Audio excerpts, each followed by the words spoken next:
Republican Bangla এসে ওরা এটা ভুলভাবে বলেছে এখানে জঙ্গিদের আত্মকার ইত্যাদি ইত্যাদি। যারা আগে থাকতো তারা এখন কোথায় আছে দেখো, জানা আছে? যারা এখানে এসেছিল রোহিঙ্গারা, ওদের তো প্রত্যেকের রিফিউজি কার্ড ছিল, তাদের বেশিরভাগ মানুষ, হ্যাঁ, ওদের যে রিফিউজি কার্ড ছিল এই হলো রিফিউজি কার্ড। হ্যাঁ, এই হলো রিফিউজি কার্ড। হ্যাঁ, এই কার্ডটা কারা দেয়? এটা দিল্লি থেকে দেয়, ইউএনসিআর অফিস থেকে দেয়, রাষ্ট্রপুঞ্জ থেকে দেয়। এই কার্ড হলো শরণার্থী কার্ড। এই কার্ড নেওয়ার জন্য ওদের প্রথমে দিল্লিতে যেতে হয়েছে, দিল্লিকে 3-4 দিন থাকতে হয়েছে, তারপরে এই কার্ড পায়। এবার এই কার্ড পাওয়ার পরে আজকে বাংলায় একটা সময় হয়তো ছিল, 2017-এর দিকে ছিল, 18 শেষের দিকে চলে গেছে। এটা খারিজি মাদ্রাসার নাম করে আর বাংলা মিথ্যা অপপ্রচার করেছে। এটা একটা ঘর, এই ঘরটায় বাচ্চারা পড়াশোনা করতো, বাংলা, আরবি, ইংলিশ 3 রকম ভাষায় ওদেরকে শেখানো হতো, পড়ানো হতো। এবার এখানে ওই বললাম আমাদের অসহায় বাচ্চাগুলোকে এখানে থাকতো। হ্যাঁ, এই বাচ্চাগুলোর এখানেই পড়াশোনা করানো হতো। উনি বারবার বলছে এটা কি? আমি বললাম এটা বলা যেতে পারে একটা স্কুল কলেজ, মানে কোচিং সেন্টারের মতো বলা যেতে পারে, মক্তব। কারণ যেহেতু আমরা যেখানে এরকম টেম্পোরারিভাবে পড়াই সেখানে মক্তব বলে। তো আমরা সেই হিসাবে এখানে পড়িয়েছি তাদের। তো এর মধ্যে অন্য কিছু নয়। ও খালি বারবার ঘুরিয়ে একটা কথা বলছে, খারিজি মাদ্রাসা, খারিজি মাদ্রাসা। আলাম, আপনি খারিজি বলুন আর যাই বলুন, বলতে পারেন, এটা আপনাদের ভাষা, কিন্তু আমাদের ভাষা তা নয়।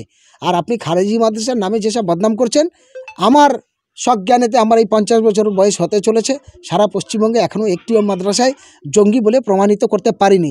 একটিও মাদ্রাসার কোনো ছাত্র কোনোদিন জঙ্গি প্রশিক্ষণ পায়নি। যদি পেত প্রমাণ করুক। কোনোদিন কোনো হিন্দু, কোনো দলিত, কোনো আদিবাসীর কারোর গালাগালি করেছে, কাউকে রাস্তায় ধরে কুপিয়েছে, মেরেছে, তার কেড়ে নিয়েছে।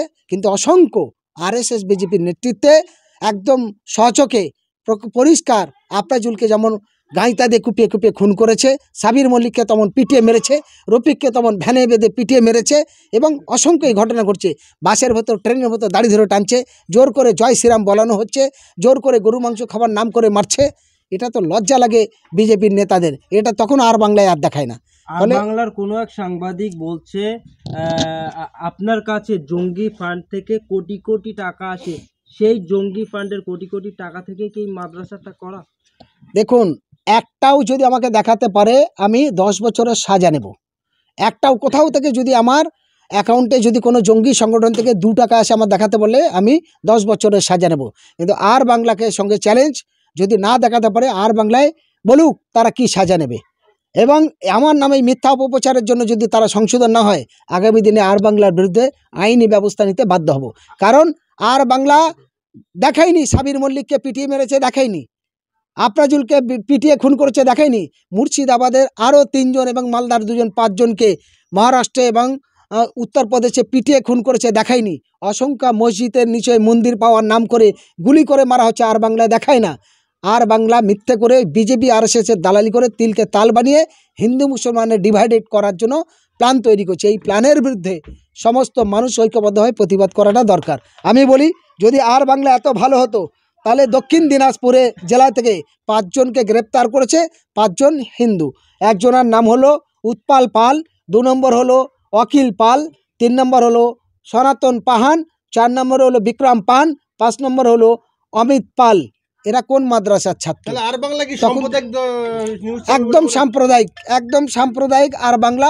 সেই সাম্প্রদায়িক মনোবৃত্তি নিয়ে আমি বলবো, আপনারা সঠিকটা, সংবাদ মাধ্যম সবাই খারাপ নয়, প্রত্যেকটা ইউটিউব থেকে শুরু করে ছোট বড় বিভিন্ন পেপার পত্রিকা সংবাদ মাধ্যমে মানুষ তাকিয়ে থাকে যে অজানা জিনিসগুলো জানবো, সঠিক খবরগুলো বুঝতে পারবো, সেই জন্য তো সংবাদ মাধ্যম।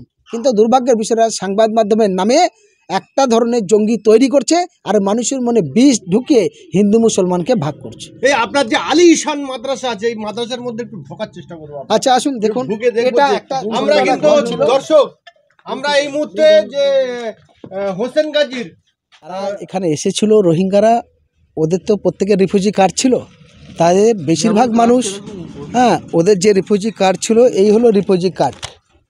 হ্যাঁ, এই হলো রিফিউজি কার্ড। হ্যাঁ, এই কার্ডটা কারা দেয়? এটা দিল্লি থেকে দেয়, ইউএনসিআর অফিস থেকে দেয়, রাষ্ট্রপুঞ্জ থেকে দেয়। এই কার্ড হলো শরণার্থী কার্ড। এই কার্ড নেওয়ার জন্য ওদের প্রথমে দিল্লিতে যেতে হয়েছে, দিল্লিকে 3-4 দিন থাকতে হয়েছে, তারপরে এই কার্ড পায়।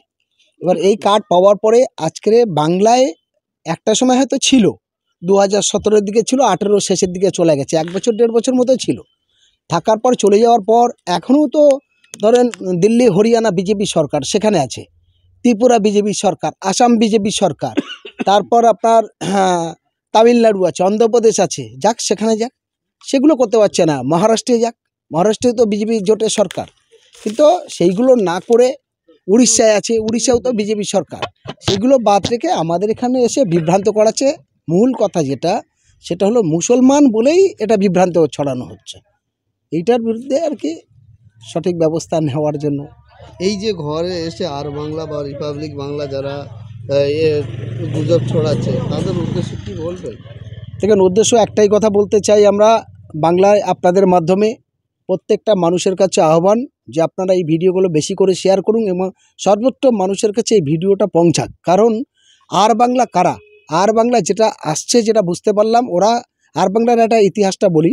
ওরা, আমি যেদিনকে আমার বাড়ি আসে 4ই জানুয়ারি, আমি সকালবেলা গোসল করছিলাম, বাড়িতে একটু কাজ করছিলাম, তো ওরা এসে পৌঁছালো। তা আমি বললাম ঠিক আছে আপনি বসুন, কারণ একজন মানুষ, একটা মানুষের বাড়ি আসলে আমি একজন মানুষ হিসাবে, একজন মানবাধিকার কর্মী হিসেবে আমার কর্তব্য তাকে একটু বসানো, একটু চা দেওয়া, একটু ভালো সম্পর্ক রেখে কথা বলা। সে আমার শত্রু না, শত্রু সে নিজে নিজে পরিচয় দিয়েছে, আমি শত্রু মনে করিনি, কিন্তু শত্রু তারা নিজেরা ভেবেছে, তৈরি করেছে। আমার বাড়ি আসলো, আসার পরে আমি তাদের বসতে দিলাম, আমি চান টান সারলাম, গোসল সারলাম, সারার পরে তাদেরকে চা বিস্কুট খাওয়ালাম, টিফিন দিলাম।